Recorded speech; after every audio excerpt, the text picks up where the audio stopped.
willkommen, liebe Masters-Freunde, zu diesem neuen Video. Ich habe mir heute den Stridor gegönnt. Den konnte ich um 20 Euro statt 35 Euro beim Müller ergattern. Wenn wir uns das Ganze anschauen, sehen wir auf der Vorderseite in der Mitte Sunman bei der Verpackung, He-Man auf Stridor, Fisto, Skeletor im Rotton. Das könnte Screech sein. Vorderseite schaut dann so aus, dass man hier den aufgebauten Stridor sieht.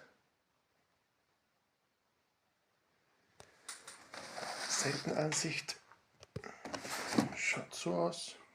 Das ist, glaube ich, irgendein Monster oder so etwas. Auf der Rückseite sieht man Castle Grayskull, He-Man auf Stridor und Soa. Dann wurde beschrieben, wie man das verbinden kann mit Castle Grayskull. Dann ein paar Figuren, Flying Fist, He-Man, Stridor, Derroclaw, Skeletor. Hatte ich damals als Kind auch. Jitsu, Stratus, Bassoff und die Sorceress. Auf dieser Seite ist das gleiche wie drüben abgebildet. Und das war es eigentlich von der Verpackung. Nun packe ich das Ganze mal aus und zeige euch dann, wie es ausschaut. Und so schaut Stridor nun aufgebaut aus.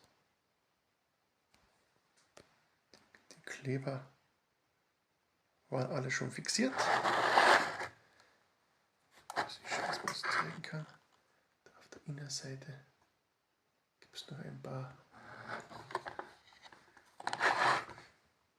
Das Blaue symbolisiert die Feuerkraft von Stridor. Schaut super aus. Den oberen Teil kann man austauschen. Entweder diese Schutzmaske rauf tun, mit einem kleineren Horn, oder eben diese. Vielleicht kann ich das zeigen. Der Mund ist auch beweglich. Da kann man dann die Zügel reingeben, wenn man möchte. Sehr viele Gelenke. Vorne auch ein Kleber drauf. Schaut super aus. Macht echt was her. Und nun noch im direkten Größenvergleich. Battlecat, He-Man drauf und Stridor daneben. So, Battlecat, Snake Armor He-Man und Stridor im Hintergrund.